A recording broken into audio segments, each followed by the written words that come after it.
Holy shit, y'all, I forgot how bright this was. So I will apologize for being gone for so long.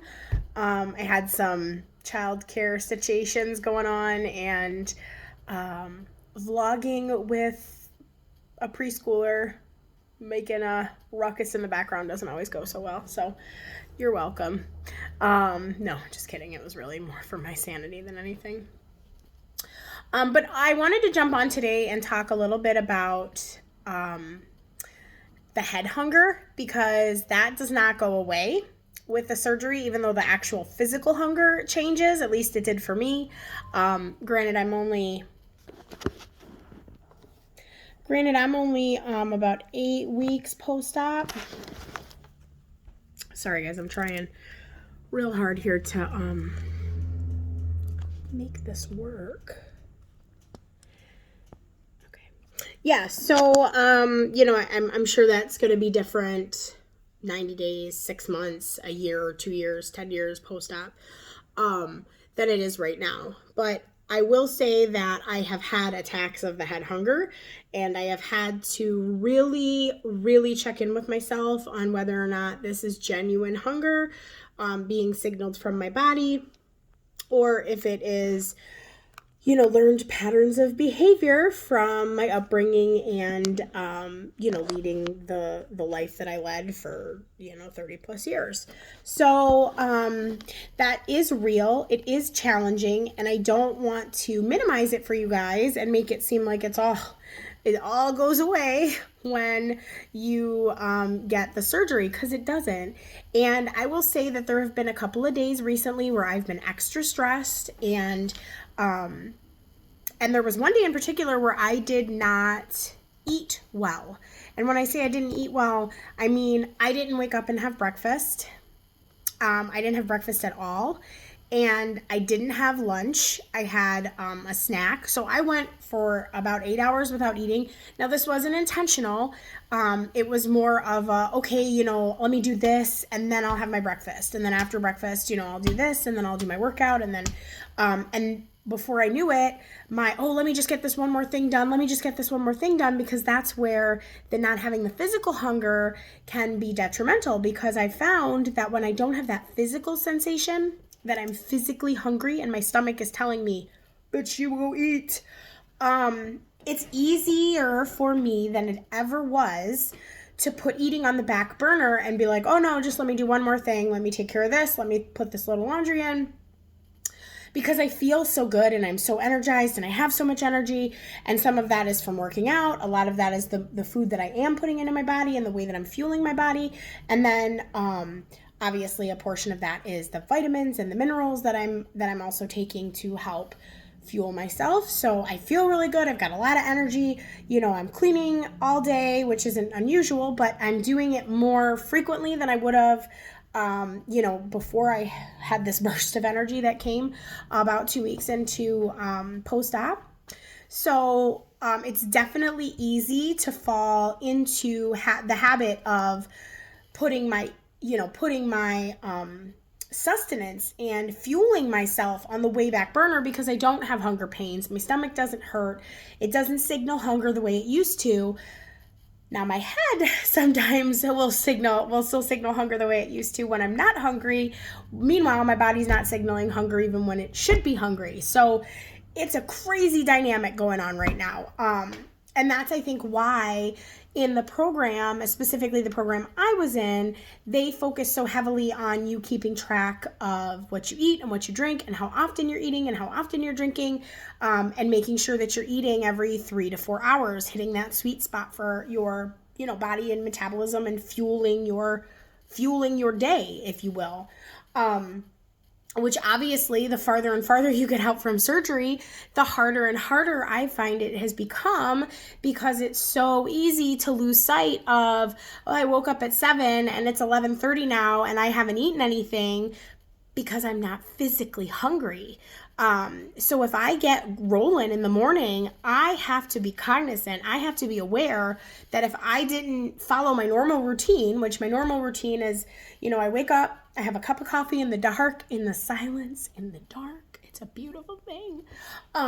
For a half hour. I give myself a half hour every morning to have my coffee in the dark, in the silence of the quietness of the house. And then I will get my workout in, which is usually about a half hour to 45 minutes. And then I will have breakfast before I get in the shower or while I'm getting ready, because usually my breakfast is a protein shake. That works really well for me. I'm not messing with it. I really like it. From time to time, I'll have egg beaters, but they just don't pack the same protein pow as the protein shakes do. So the Fairlife is my favorite. It tastes like chocolate milk, but it's not too sweet, because after surgery, I'm not as interested in the sweets as I was before. Like, they just don't. If anything, I seek out more savory stuff now when I'm like, if I'm craving, I guess, if you will. But I don't really crave like I did either. So everything's very different. But so that's my normal routine. So my normal routine is I wake up, I have my half hour in the dark with my coffee and my silence, and then I get my workout in. And then I get in the shower and have my breakfast, or have my breakfast and then get my shower. And then, I get going with my day. Either I go to work or it's the weekend, and we go, take a walk or do an activity or whatever we're going to do for the day. Now, obviously, this weekend was a little different. So I am doing a program right now where Saturday and Sunday are supposed to be the rest days. It's the bar blend from Beachbody. It is kicking my ass, just so you know. I love it, though. I feel great. And I can tell you, my hips, buns, and thighs they burn all week, but a good burn, so that's good.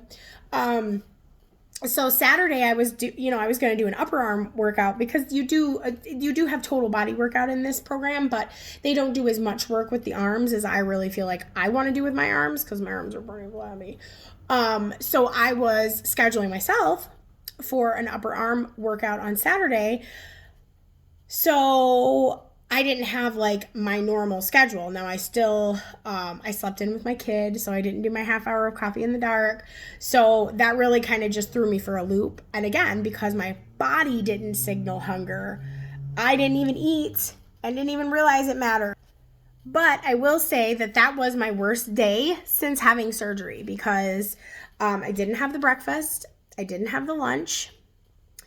I did make my kid something, obviously, but what he can eat is very different. Like, his favorite is peanut butter and jelly. And I made him a peanut butter and jelly sandwich for lunch. But again, in my head, I was like, okay, yep, I'm going to eat lunch too, but I'm going to switch out the laundry, clean the cat litter, and then I'll come back and I'll make my lunch and I'll eat my lunch, and then we're going to go. Well, of course, nothing goes as I plan it usually. So, I got sidetracked by this, I got sidetracked by that, and then we were running late, and I did this and I did that. And so, we're going now. And I meant to grab a protein shake to take with me, and I forgot. So then when we got to where we were going, it dawned on me, oh shit, I haven't eaten at all today, and it is now 1:00 in the afternoon, and that's no bueno. Now, granted, I'd had my fluids, I'd taken my vitamins, I did all of that. So at this point, I was like, okay, I've got to find a healthy snack that I can have to tide me over. And I did that, and that was fine. But then what happened was, by the time I came home, my craving brain had kicked in. And it's like, I can't quite describe it, because again, it wasn't physical hunger, right? But it was almost as if my brain was like, oh my goodness, here's a familiar scenario. We have gone all day without eating before, and when we go all day without eating, we come home and we eat. We eat dinner, but usually we would overeat because we were so hungry, and at that point, the hunger was so bad, I would eat too fast, right? So now this is different, because I can't eat super fast, and I don't have the physical hunger, but my brain is still programmed that way. And we're working on unprogramming it and reprogramming it, but we're not there yet. So my brain was still programmed to come home and consume, right? So I did and I didn't, because again, I can't eat as much as I once did, and I can't eat the types of things that I once did. But I decided that I was going to make crab rangoon. Like, I was going to take wontons and use fat-free cream cheese, just a little bit, with crab meat, and mix it up, and green onions, and I was going to eat that, which isn't a big deal. It's not bad. I had, that was perfectly fine nutrient-wise. I chose, the amount of cream cheese was so small that it wasn't, detrimental, speaking in a fat perspective, especially because it was low fat. I'm sorry, I didn't do fat-free. I did low fat. And the crab, is high in protein, and the green onion, but then the wonton, and, making it in the pan versus air frying it wasn't as healthy. I mean, of course, I used, a very small amount of oil, and I used the, paper towel to sop up the extra. But the point is, my brain was still in fat mode. And my brain has been in fat mode, and I'm noticing it more and more. And I've noticed that if I don't wake up and eat a good breakfast, and I don't have a healthy lunch, and I don't have at least one snack, and I'm not spacing things out the way that I'm supposed to, in a way that is healthy and meant to fuel my day versus feed myself, which is still feeding myself. But again, I'm trying to flip that mentality, right? I'm flipping the mentality from eating to fueling, from consuming to, to sustaining. So that's been very difficult, but it has definitely been something that I'm getting better at. And I think Saturday was a huge, huge moment for me, because when I woke up Sunday morning, I felt away. Okay. Like, I didn't feel bad. I didn't have dumping, because again, I stayed within my parameters, right? I didn't go over in my fat. I didn't consume too much sugar. I didn't eat too much, because I still wanted to adhere to that, because I didn't want to get sick and I didn't want to hurt my body. But I also know that I let my fat brain win.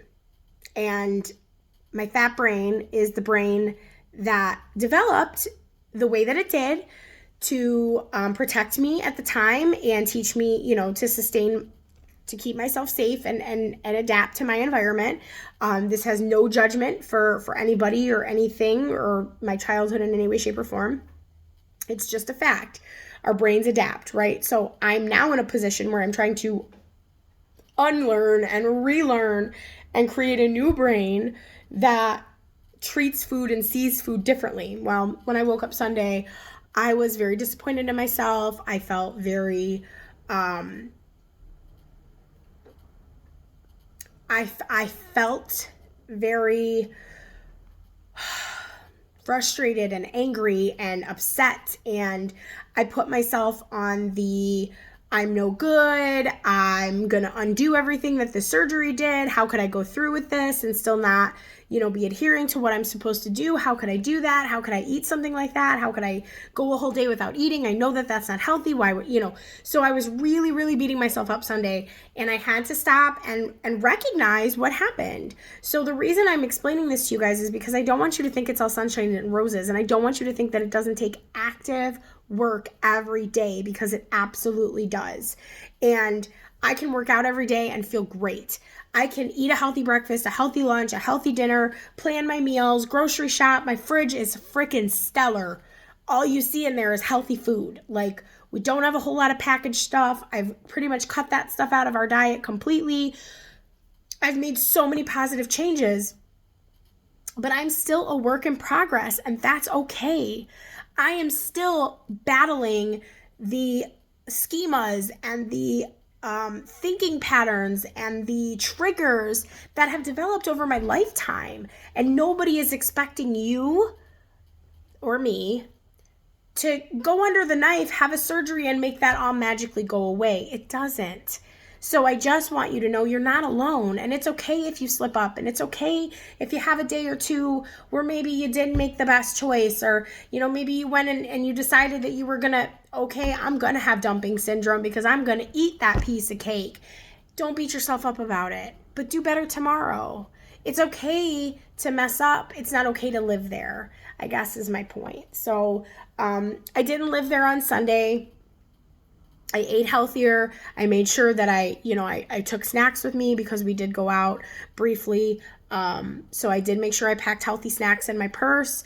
I also made sure that I spaced things out. I made sure that That when I came home, I planned a healthy dinner for us. I made sure I weighed everything with my scale instead of assuming I knew. And actually, it worked to my benefit because I'd been shorting myself out of cheese. I totally eyeballed less than an ounce. So I learned that lesson because I love cheese. So give me the fucking cheese. You know what I'm saying? But anyway, so please don't think that this happens overnight. Don't think that once you have the surgery, it's all done. Don't think that, a year down the road, you're not going to have these struggles. I bet I'm going to struggle like this for the rest of my life. At least for a substantial part of it. I mean, you're talking about 30 plus years of programming that I'm working on undoing and redoing. I don't anticipate it's going to happen in a year or 2 years. It's probably going to be quite some time. And I'm probably going to have a lot of days like this down the road where I'm going to be like, yeah, I didn't really make the best choice. But tomorrow or right now, I'm going to start and make a different choice, So, it's so important to still be mindful and cognizant of this brain, because what you're thinking and what you're feeling aren't always going to match.